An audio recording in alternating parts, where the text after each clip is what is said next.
all three were four, we're obviously in the club. We like doing things for the community, and with Adrian with us at the back there, we're a big believer in going and save the schools, and we've got a lovely charity with Claire Brown from Halo, and I'd like Claire to come out, because that's what we always do on a Friday, get these people in, if it's kids reading in the school, or the charities we'll try to do. So just because it's a big game for us, we don't want to forget the charities, and Claire's going to come down and explain for 2 minutes what the charity's about, and they're going to do a book collection on Saturday. It's a lovely charity. So Claire, could you just come out please, and give me a shout out. You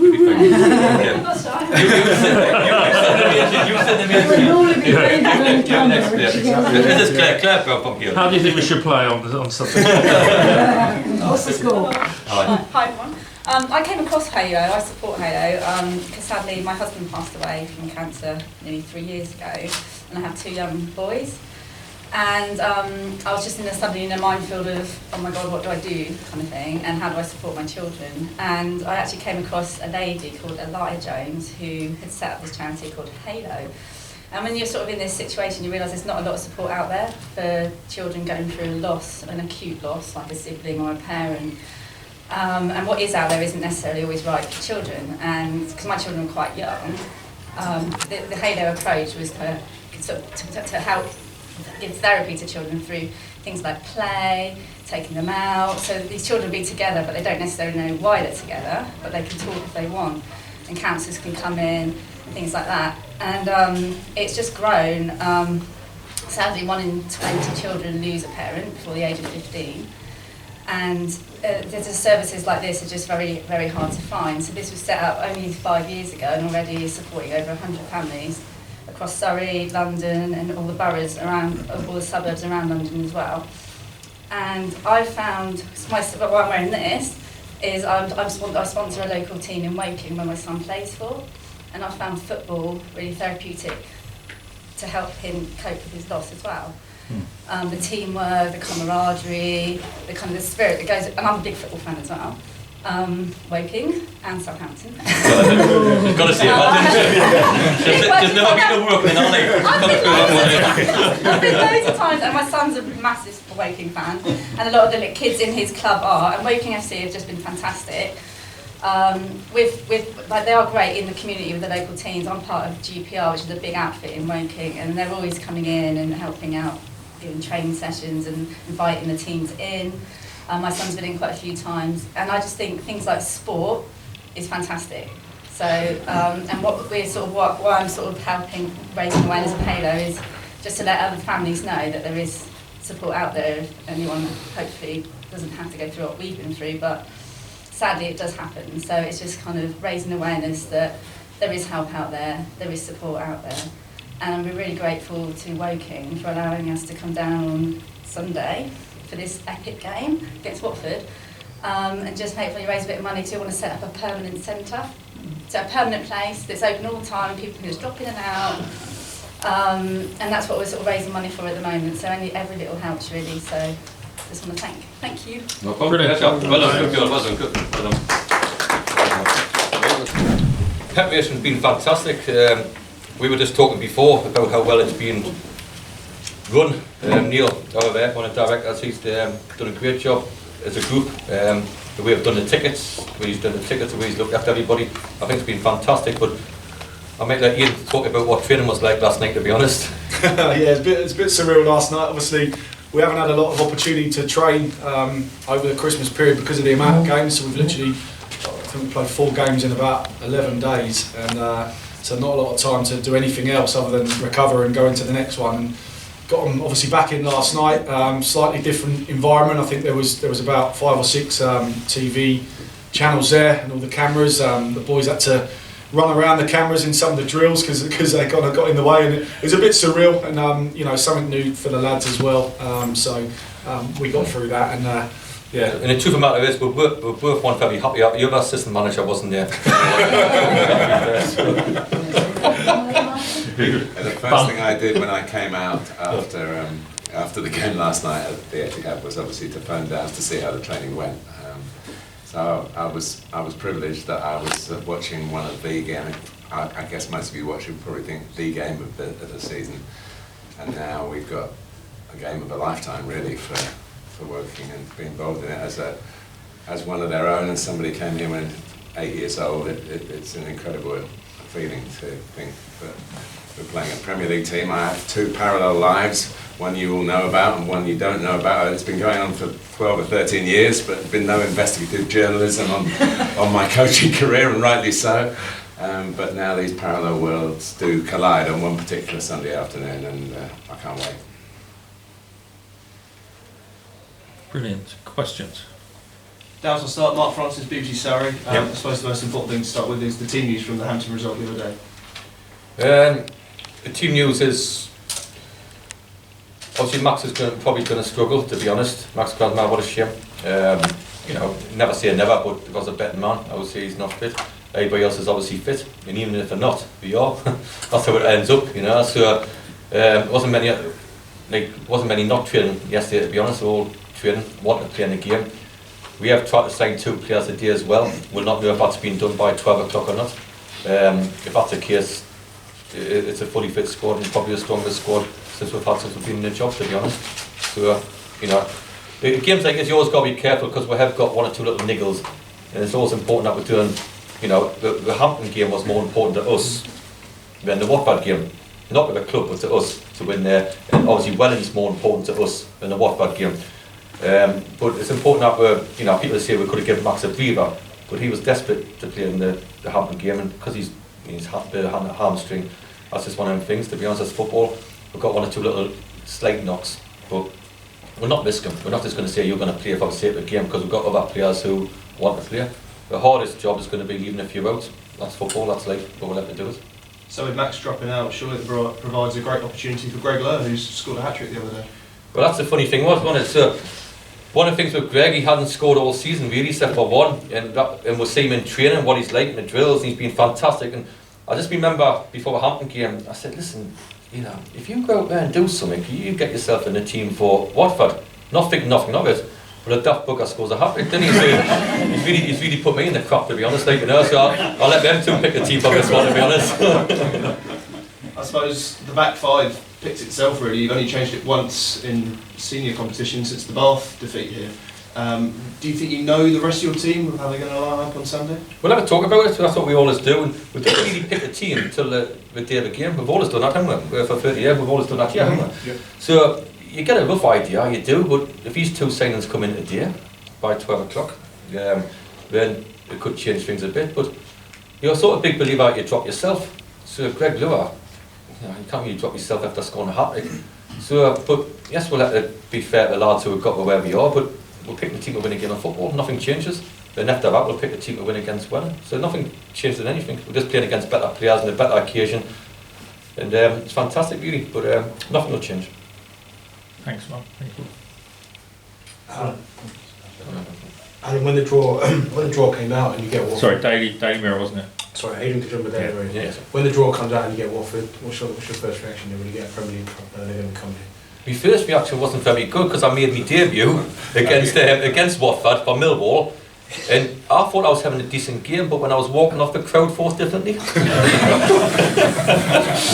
And imagine what it's like at Millwall. I've been dying for 5 years because I was always an average player. And it was my ambition to play for Millwall. I was there for 5 years, dying to get in. And also my debut was against Watford. It was a dream come true, but we're 2-0 down at half time. But we did turn around and Mark's given it one of them, and Ian's come on, let's do it. And it was fantastic, you know, a Premiership club, and the dreams are made of, really, you know. So I don't know what you thought. What you think? Yeah, I think Martin was probably one of the only ones that actually wanted a home draw. I think you obviously see the glamour of going away to Old Trafford or Anfield and these grounds. I think everyone had kind of zoned in on that, but Martin made a great point probably about an hour before the draw when we all met up at Stamford Bridge and said we'd love to see this place packed out. And actually, the more we thought about it going into the draw, that was something that really appealed to all of us. And obviously, we were quite late in the draw, so there was a lot of teams that had gone, but there was also some really big ones left. So it was quite nervous, and we were kind of, you know, pacing around up at the draw. And you know, when it came out, I don't think we could have asked for any more than a Premier League team at home, live on TV. I think that's probably beyond all of our expectations. Not just going into the draw, but at the start of the season when we took the job as well. So you know, it's a massive kind of reward for the players' hard work and everyone at the club's hard work, and you know, hopefully a day we can all enjoy. I was here for the packed out against Finchley, and that was 1958. 7,100, I think it was, for the FA Amateur Cup quarter-final. and Woking got through and got to Wembley and won at Wembley. It was a wonderful part of my childhood. Have your local club go to Wembley. 71,000. The Amateur Cup was huge in those days. I think the second half was live on BBC, which was an amazing thing for a non-league club, especially your own local club. And we were winning. Woking was supposed to win. They were a good side. They were supposed to win against a team in the same league, Ilford. But Ilford battered Woking at the start of the second half. And my mate that I went with was a year younger than me. I was 11 or something. He'd been 10. He couldn't look.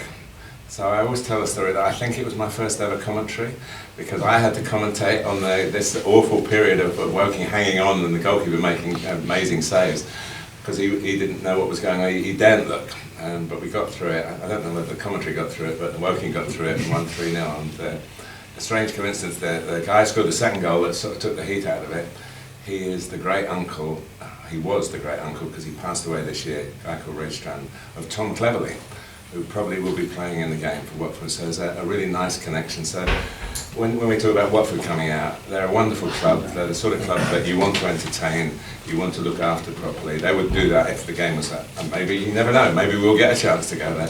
But they're a proper, they're a proper club, and we've done everything possible to try and make it good for them, and we'll try and do everything possible to make it bad for them between 2 o'clock and 4 o'clock on Sunday.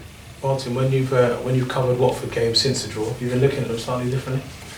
I was asked, actually, I did the Everton game for Premier League Productions, and that involves doing a cross to NBC, to the States, live cross. And I was standing there with Danny Higginbottom, and it happens all the time that they do the Monday games for PLB. What they say is, well, it's Everton versus Watford, Everton doing this, what we're doing. But the first question was, are you scouting or commentating? Which really took me by surprise. But I was definitely commentating. We haven't got a clue what the Watford team will be, but I guess through work, at least I'll know where they play and what their maybe 1 or 2 strengths and weaknesses are. Certainly strengths, I certainly know all about the strengths. No, it's been professional, but obviously we've talked about it a little bit since. I've seen them a couple of times. In fact, on Boxing Day we were here, 1 o'clock. And then I was working on the Watford game at 7:30, a busy day. You talked about your 2 lives. Does anyone at Watford who you do actually know that this is, that you're going to be coming up against them in a different capacity? Adrian Mariappa does, because he's Jake Hyde's mate. Yeah. So we had a talk with him, and Tom does, because I've spoken to Tom for 3 or 4 years about the Woking connection. Always teasing him when he played at Wembley. He played at Wembley a lot, obviously. He played in the cup final. And the semi-final where they beat Liverpool at Aston Villa. And I've always said, look, the great Uncle Reg scored, you've got to score a goal at Wembley to match what Woking did. And we've had a bit of banter about that. So he's probably the only one that really knows. Alan, you talked there about some of the league games almost being more important for yourselves than this game. Can you just explain effectively why that is? A lot of people will think, big glamour tie against the Premier League team. It's a big occasion. So how do you explain? So I think as a manager, whatever you do, you've got to win a game of football, and that's what I'm here for. Try to win a game of football for me, chairman. If not, I won't be here, and stuff. So I've always believed that you get 3 points. That's what you got to do. I think once you stop getting that, you should chuck a game in. So I had this belief where everything on the Saturday is all about 3 points. It was being great leading up to the game, because we've said to the players, well, if you don't perform, you won't play against Watford. And it's got the players on it, and they've been brilliant. We've won 4 over Christmas, 7 on the spin, been great.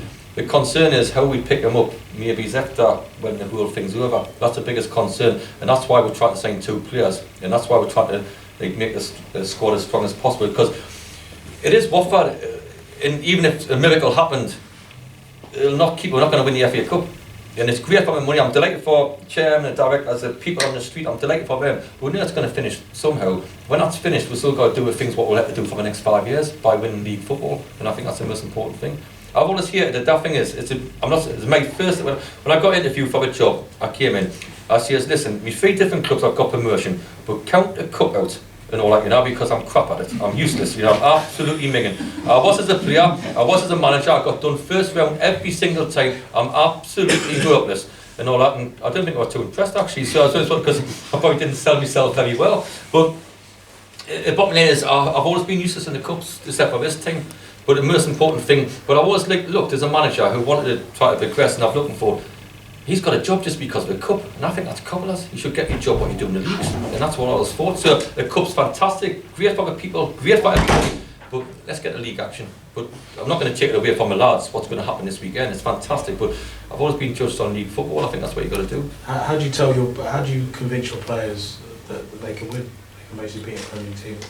But by not turning up if you don't believe so. Like bottom line is, I know what's going to happen Sunday. I think everybody thinks that, but I've always had a belief on a morning where, as a bloke, and I've got a lot to learn in the game, me a lot to learn.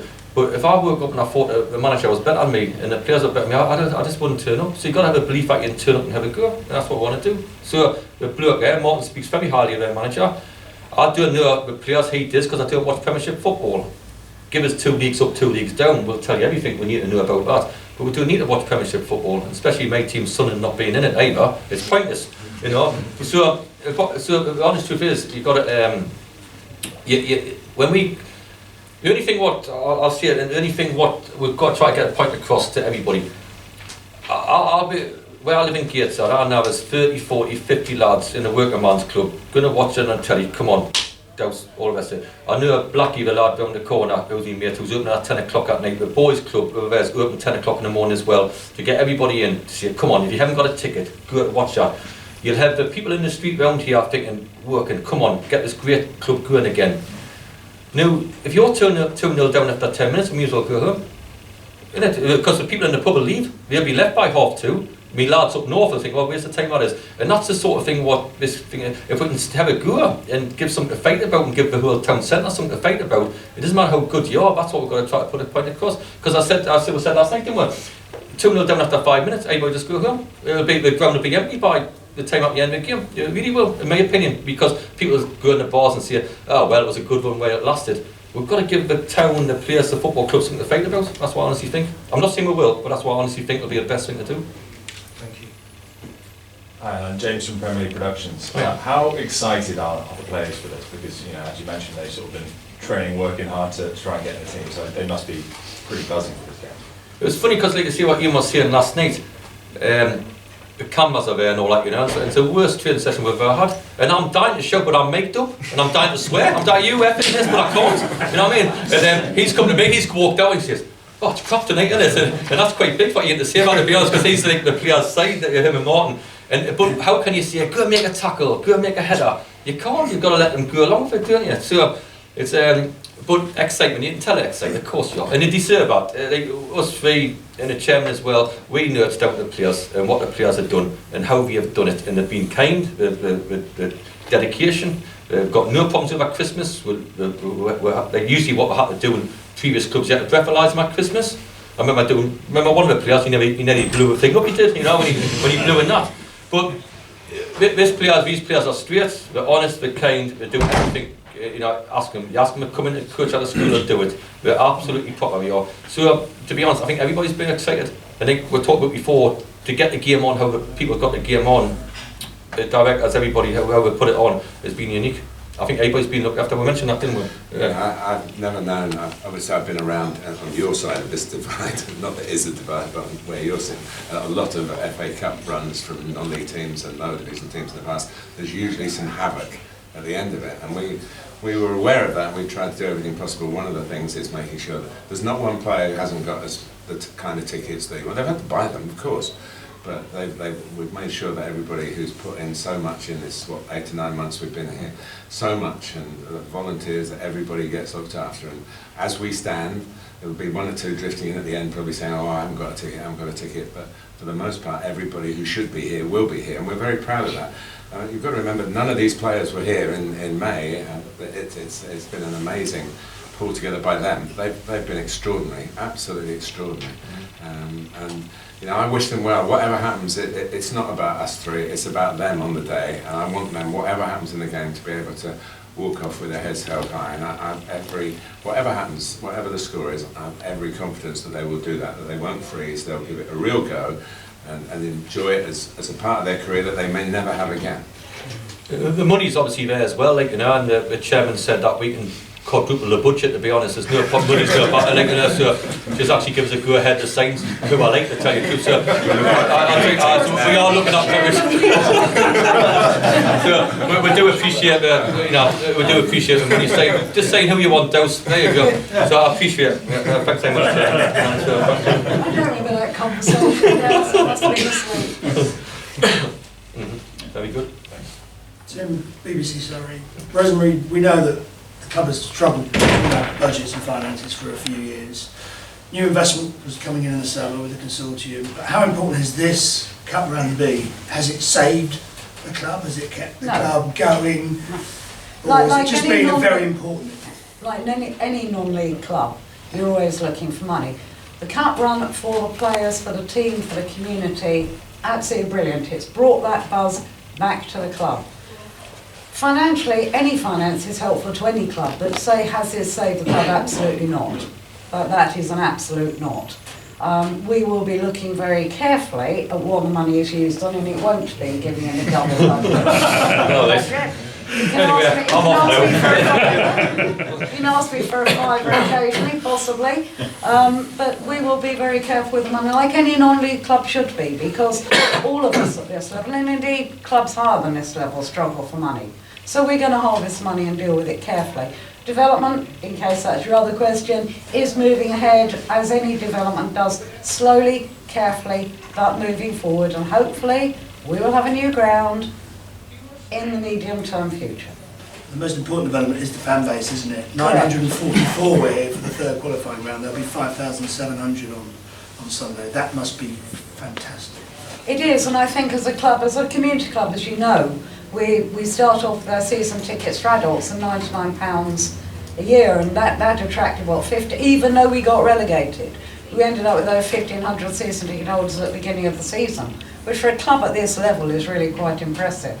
And that, of course, has gone up and gone up through the season as we've got, as Dowson's got team together, winning team together, team where the players are fantastic with the fans, absolutely meet people, different groups coming every week. So that buzz is coming back into the club now, and that's really pleased me. And the buzz in the town, you'll know this, is just buzzing. It is absolutely buzzing.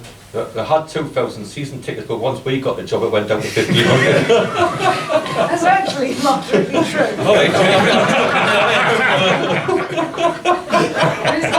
It's gone back up. Oh, excellent. Martin, can I ask you, you've obviously watched a lot of Premier League and top managers very closely, studied them. What traits has Dowson got that you can put alongside them? Lots. Honesty, integrity, passion, energy, and a good eye for players, which is really important. I think we know any level of football recruitment is the key, really, and with the big transfer window open now, which doesn't apply to us, we can get players outside of that.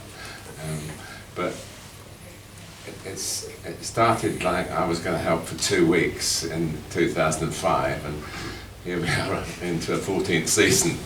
And obviously I get a fantastic fix of football from my work, and that's my prime. I must stress that being a commentator is my prime. And when they clash, there's never any. I mean, for example, the Watford game didn't happen on Sunday and was moved to another date where I was working. I'd work. You know, that's we talked that right, and I missed the Swindon game because television, of all things, moved it, and we got some money for it, which the chairman was quite pleased to get, and rightly so. So it's special. I wouldn't have.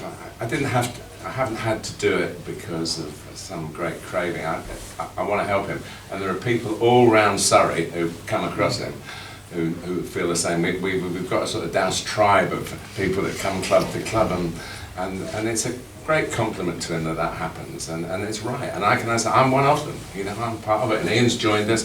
Ian Stanley, he was at Hampton when we went there, and over 4 years ago now. And we recognise his talent, and you know, he's become part of it. He understands it now, and yeah, I don't know what we are, Dowsonettes or something like that. You have to come up with a title, won't you? If we get more money, I'll be looking to get rid of work. I've done my bit. Just to turn it the other way, what's Martin brought to your management in the last 14, 10, 15. You got your chance now. You got your chance now. Lay out. For this, haven't Set that one up. What good things he's brought? That's a bloody hard one, that. Can you come back in 5 minutes? No, the honest truth is, if I'm going to tell the truth, he's probably best of friends now we are, but I knew he's the best in the world at what he does. If you're best in the world at what you do, you want to copy that, because I want to be the best what I possibly can. So he brings that, we think exactly the same with football, 3 points, we didn't speak to each other when we lose games, we argue when we lose games and all that, you know. So it's the attitude of getting 3 points at the end, and he's brought in that massively. And because his dedication to being the best commentator in the world, which everybody will agree he is, you know, you look up to that, and I've always looked up to that and all, you know, but he thinks the same as me, he loves his players, he loves to be on the training ground, he loves to be in the dugout. So it's all three we really, we try to complement each other, where this year Ian's the best coach we've ever worked with, and same thing, wants to get the 3 points, wants to get on with players, and it's sort of like good cops and a bad cop if you like, which you've got to have, and all that, you know. So we're very lucky to have them. I think, listen, I'm not daft, I wouldn't be here if it wasn't for them too. If you think about it, we've had 3 promotions between, we've won championships, Ian's come along, we've had a great spell, I happen to mention we're having a great spell here, but it's not about me, it's about a group, and it's about the players and all that, you know, but I'm trying to think anything else I can say next about Martin, really, I'm struggling. But listen, we're going out and I pop out his house, we have copies and we disagree, we'll sort it out the next day, and, you know, but the passion of football, you can tell him his voice and the company's passion, we still also got that passion in non-league. Don't think anything changes. You know, I don't think you go away on a Sunday and think, oh, we've been beaten 3-1, I'll enjoy the cup. It's not like that. It's a very much, when we lose, we're all down, when we win, we're up. So it's a joint effort all round, you know, things like that. But I can tell you about his first training session. I can tell you this. Okay, I'll tell it, right?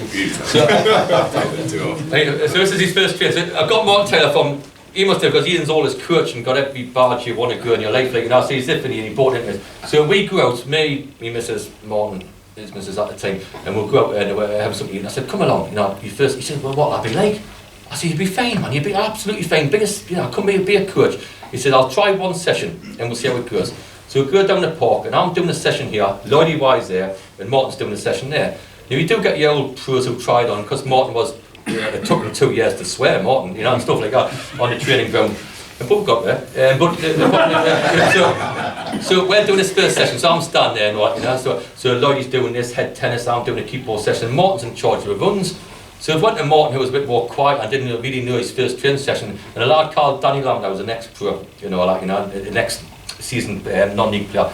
He's trying to Martin, oh God, Martin, I think it's too hard here, the legs are tight and the legs are, oh God, Martin, you know, all that, you know. And Martin's concerned now, and he's like, oh, is that right, Dan, are you sure? Yeah, I think the gaffer's given with too much here and all that, you know, and stuff like, oh, I'll have a word with him, we're calling her back. So he shouts over the park, you know, he says, Gaffer, Dowson, he says, Danny Lavender says that it would be tight on the legs. I says, tell Danny Lavender to F off. And Martin's like, oh, eh? So we better keep running, lads, and he did, and he's been like that ever since. He runs him now, and that's what he does, you know. So best lesson ever. Half an hour into coaching with Dowson, it's the best lesson ever. But we'll all try it on, because I didn't like the running, but now he will, and if anybody complains, stuff him, that's what I've got to do, you know. So that's a good old pros by you.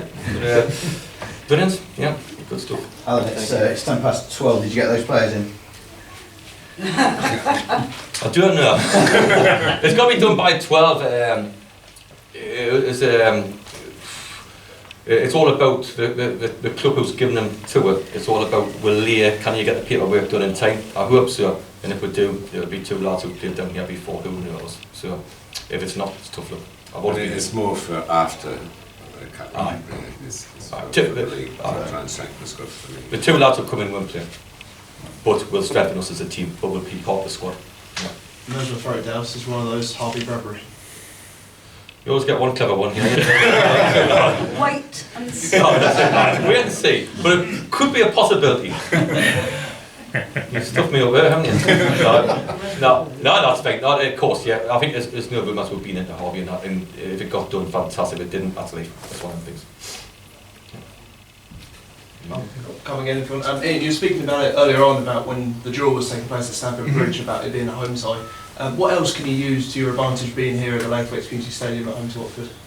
I think the fans will obviously be a massive thing for it.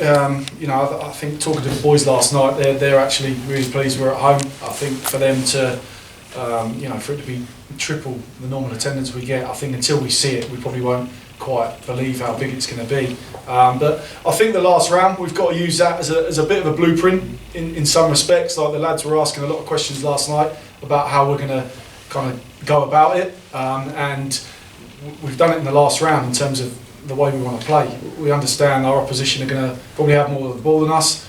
They're going to be fitter, technically probably better. And we've got to make sure that we're compact as a team when we don't have the ball, which they were at Swindon. And it's obviously a big jump. No disrespect to Swindon, it was League Two, and we're obviously jumping up to the Premier League and a top 8 Premier League team. So we're under no illusions how tough it's going to be.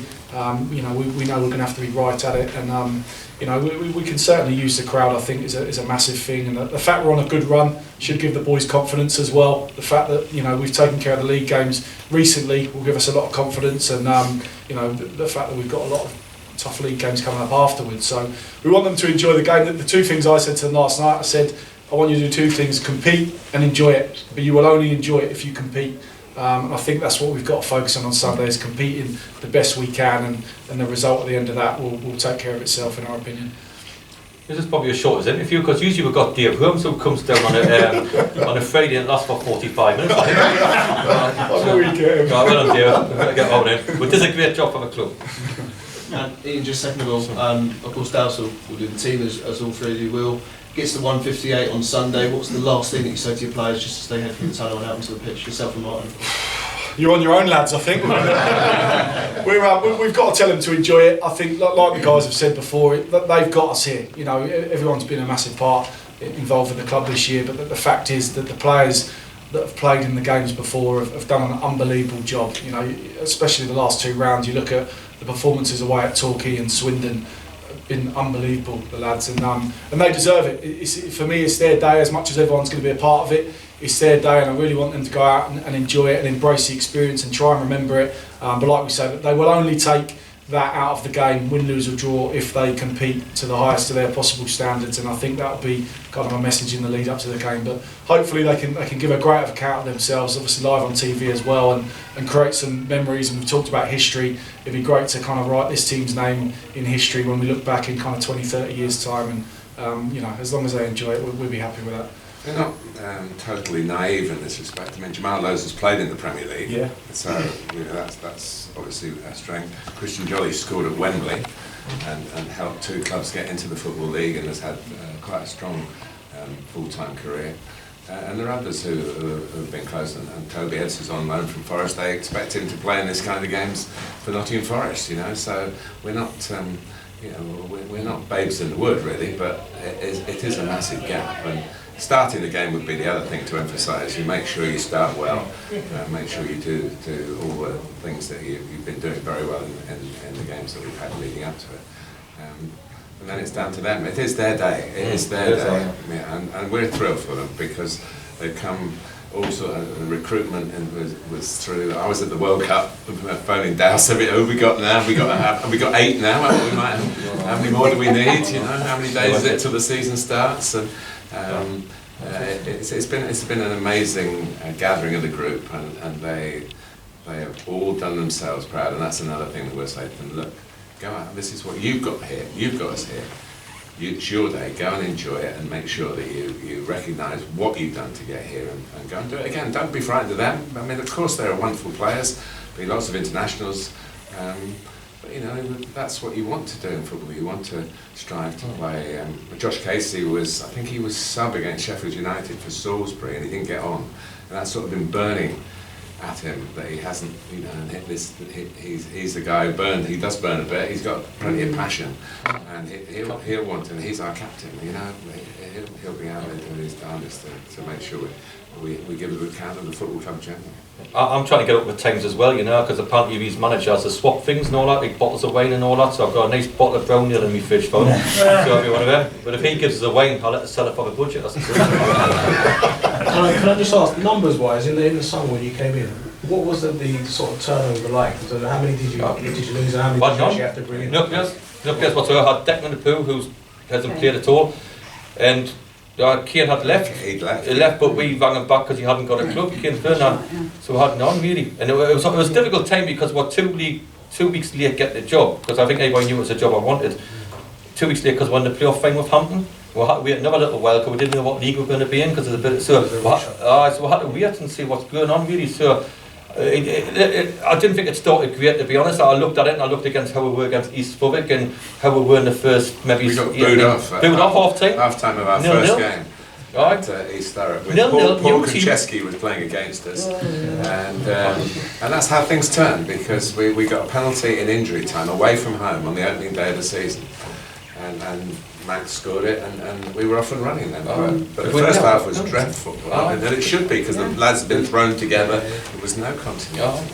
Because that's what you thought at the time. You thought, brand new team, get together, can we nick a few results and get one over here? Because I didn't realise, because we never had much in pre-season, was I coming in game, and not really know what your best side was. In the first game, I remember thinking, if we can get something out of East Southwark and build it up, we'll be alright. 0-0, bloody booing. I thought, Dowson, fucking why did I take this job for? You know, so it's one of them. But you, against St Albans, scoring the last 5 minutes there, and you get a little run going to Wheelson, awful, and you're thinking, it's not right in my own head. And we were talking about we've got to get it right, but I think the last couple of weeks or last couple of months, people have realised how we want to play. We want to play attacking football, we want to be solid at the back. We want to, you know, so we've improved as time goes on, but the first couple of months, even though we were doing well, we still knew it wasn't right. You know what I mean? I'm not saying it's right now because we've still got half a season to go, but it's you know, the last couple, but it was very difficult because people were saying, oh, well, what type of football are we playing? I remember going to Torquay where I was suspended in the stand. There's a shock, me shouting in it. So I was suspended in the stand against Torquay in a half time, 2-0, but all three would come in and said, listen, go and attack the game, go and get in their half, play the game, go and sit on your 2-0. And the lads are sitting behind the ball thinking, because that's what they've been used to out of our clubs, and we've never played like that. We've always went on the front foot. Now we do. I think it takes a while to get it right from the training ground to where we are now. That's credit to the players, you know, credit to the players. Alan, can I just jump in with one more? You said you're a Sunderland fan. Yeah. Have you watched the documentary on Netflix? I'm down to watch it.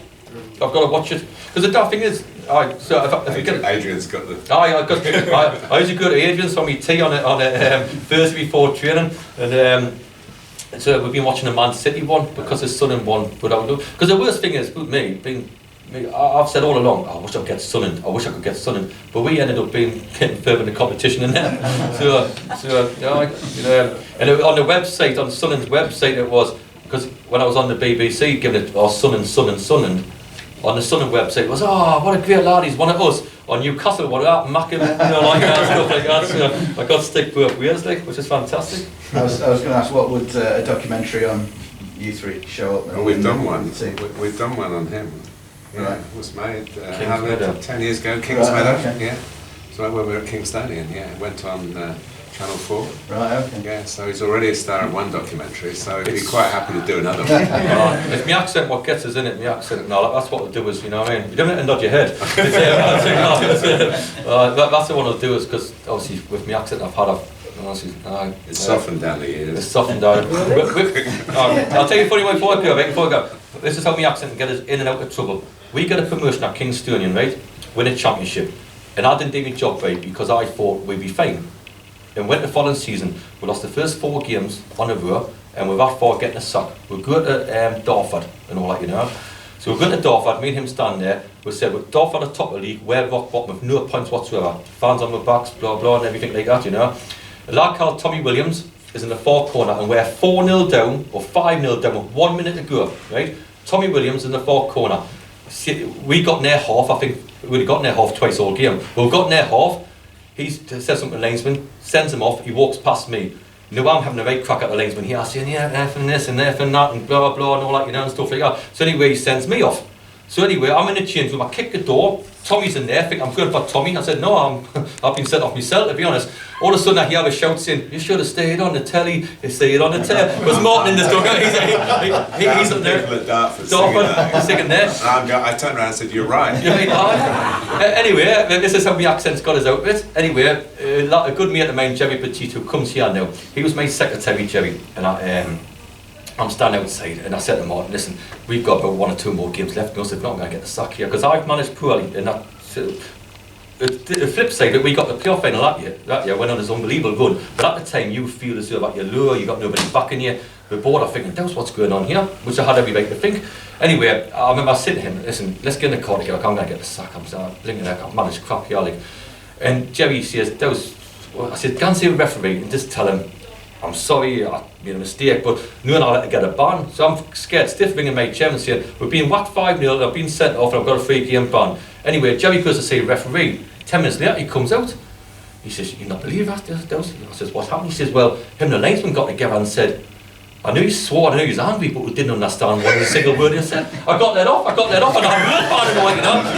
We lost 1 game in 20, and we ended up getting the playoff final. We drove home that night, and he came on the bus, but I'd gone by car, so he came over and he phoned, and we had a squad of 16 for the next game. We had 7 new players, didn't we? Most of them came on we got the phone call between 10 and 12 that particular night. And we got to the playoff final. Yeah.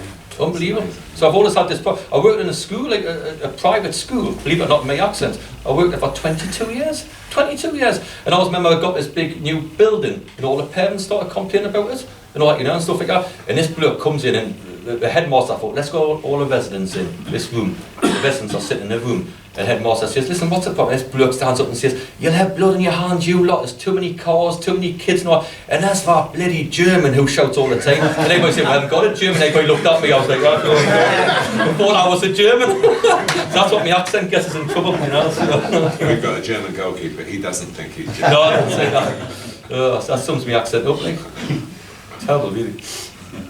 Just finally from me, Dowson. Yep. Of course, as you highlighted, the concentration is primarily on the league. Yep. This season. We're only in January. Whether it's Woking 1-0 or Watford 5-6-7-0, it's surely mid-season a great way to celebrate a great run it's been. It is, but we haven't thought about it, that's honest truth. I'm not good enough as a manager. I'm not to start saying this, that and the other. I've got to work every single day and be on it all the time. And I always believe that. There's a lot better managers than me out there. So I know I've got to strive, whatever happens on Sunday, we've got to strive against one. Simple as that. I'm not pleased where we are, yes we are. Are we favourites for the league? Not Torquay. Should they win the league? Yes, they should. We'll compete in that area up there, to be honest, that's what we'll do. But yes, please where we are, but we're only halfway. I'm not kidding myself, you know. But I do think it's been great. I think the way he's done the tickets and how he's looked after everybody, how the club's been tickets. I think they've done the club really proud. I really do. And the bottom line is, but I'm not happy. Of course we are, but we do it saying, oh yeah, we're second top. We've got 2 games in hand. We never talk about it because it's pointless talking about it because we've got to give a win on Wednesday after Sunday, and that's the honest truth. That's not trying to play mind games because I'm not clever enough to play mind games. I'm just trying to be honest and saying we'll go game by game, try to get 3 points every time we go. Any final burning questions? Don't want to eat up everyone's time. Can I have a quick one then? Oh, here we go. Oh, here we go. People have got lots of good Final question of the day from David Holmes. Last word with David Holmes. I was going to say it can be a one-word answer, if you like. You know what you could do. elaborate. All 4 of you. No, it's all right. Will you be glad when it's over? Starting with Ian. Take your time, yeah. Take your time. It's a tough one, to be honest. I think when we enjoy the day, I think if we enjoy the day and do ourselves justice, then I think we'd be happy to get back to the kind of league game and stuff. But I've got to admit, I think we've all enjoyed it. We've enjoyed the build up to it, everything else, and I think in years to come, if we don't get ever to the 3rd round again, we look back on it and actually say, yeah, that was all right. That so I think if we do ourselves justice Sunday, I'll be happy to get back to the league on Wednesday. Yeah. I can't wait to finish this. I think it's been the biggest pain in the arse I've ever had in my life. And I can't wait to Wednesday night. That's where I'm coming from. No, because it's never over. Football moves on, and there'll be something that happened on Sunday that will perhaps influence, and maybe Watford will let us have a player on loan or something like that. You know, Troy Deeney fit in well. So we're clear. Until I do that. Yeah. But it's very special. This place is very. Football is. Listen, I've been so lucky from coming here in 1953, from first ever game of football to where I am now, and all that's happened in between. It's all down to football. It's the most marvellous game with marvellous people. It has great values, and it's just so lucky to be a part of it. And we're a special part of it at the moment, and we will be as it goes on, because you connect with football in your own lives. Everybody in this room connects with football. And it's brought, of course it brings some pain, but it brings so much pleasure and so much satisfaction and so much excitement. So rock on. Rosemary? No, because I want us to be in the fourth round and doing it all again. Oh my God. So if that's the case, somebody else will be sitting here.